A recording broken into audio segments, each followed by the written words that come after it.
Peter Chang here, and welcome to part 9 of our How to Paint Your RC Car.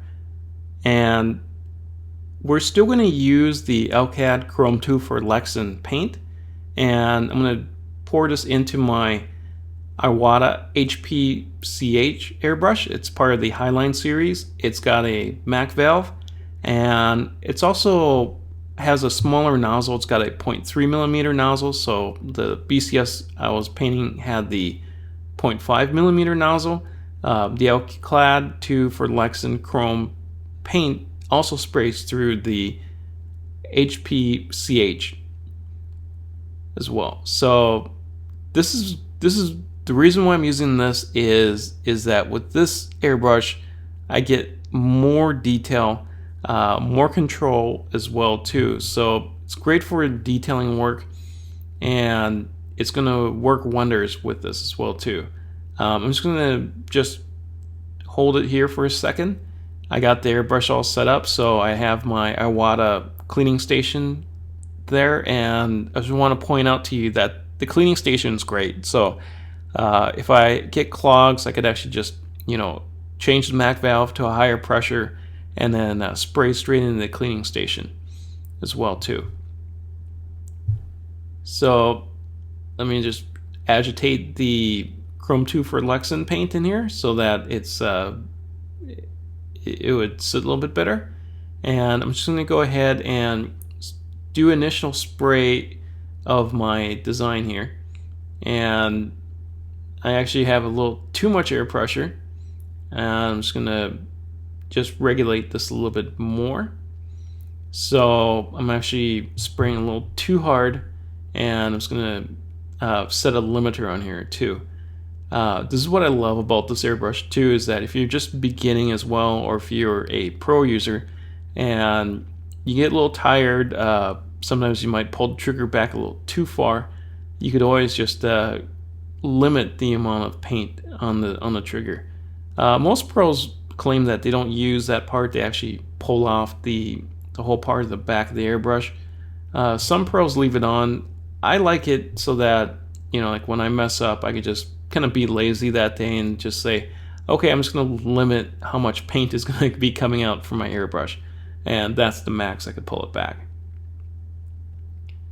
So you could see now, like, the reason why I chose this airbrush over the Eclipse BCS is that the HPCH actually gives me more control over the lines. So I just kind of want to, even though everything is masked off, I just kind of want to limit the overspray potential, just because this design is a little bit more complex, and that is the magic of the Bob Dively liquid mask, is that I could actually create these very curvaceous type of designs. So essentially the painting that you do is just really limited by your imagination. So if you could imagine it, you could most likely just achieve that effect that you're thinking in your head.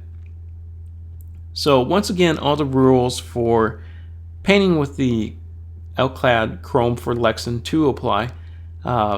Air pressure here is between 20 to 25 psi, or you could even do 15 psi.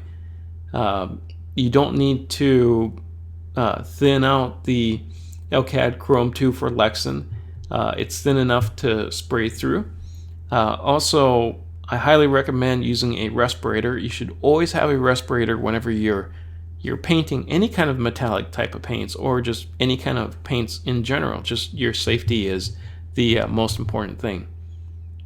Alright, so now I have the Craig Fraser Nano Art Tool stencil positioned, and I just have to tell you that how awesome these Art Tool stencils are. You could actually, design something out, or paint or plot out something. It just takes a lot of work in a sense, and what these Art Tool stencils do is that they're so effective at saving you some time. And some artists kind of balk because they're like, oh, I have to pay like X amount of dollars for a stencil.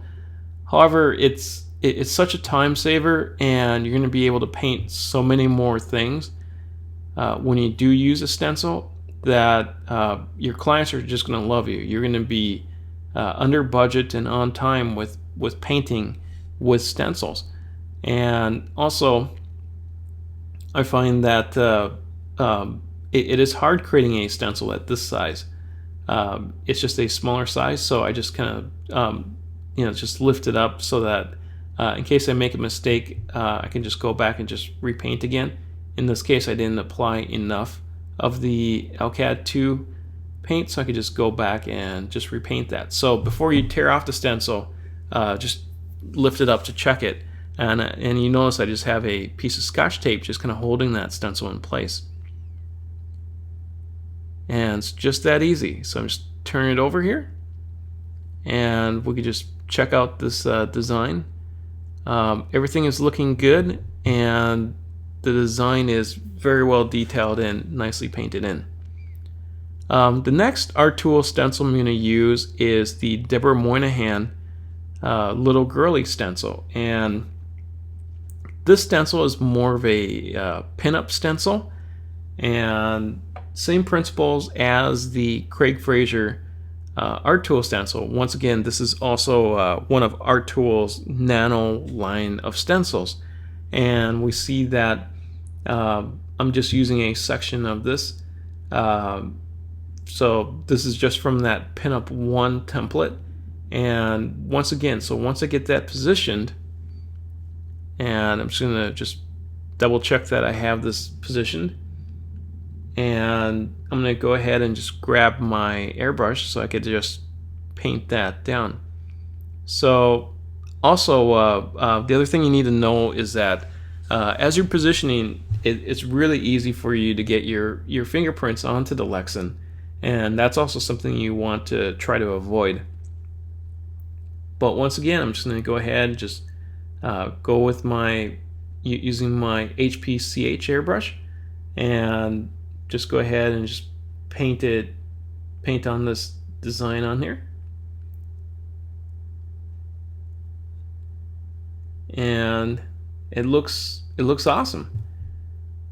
So I could go ahead and just paint in the rest of the areas that I want with the Alcad 2 Lexan there. So I'm going to flip this over, and I'm just going ahead and do the other side here. So just so you know, like once again, just with rule of thumb is that as you're painting with the stencil, if you're using masking tape or Scotch tape or duct tape, you could use tape to mask off other areas of the stencil so that you don't get overspray, and you could also use tape to hold the stencil in place so that you can actually at some point after your first spray or second spray pass lift up the stencil to make sure that you've actually covered the area that you need to have covered, and it's just pretty easy. You should also go lighter if you could with the stencil as well too, just so that in case you oversprayed, you could also take it down a little bit too. But in this case, I'm just going to go ahead and just do a quick check. Everything looks great, and I have both sides of the car done. So stencils do save you a lot of time, and I highly recommend them, and they also let you paint a lot of RC cars, and they look just awesome. Thanks for watching, and remember, everything matters.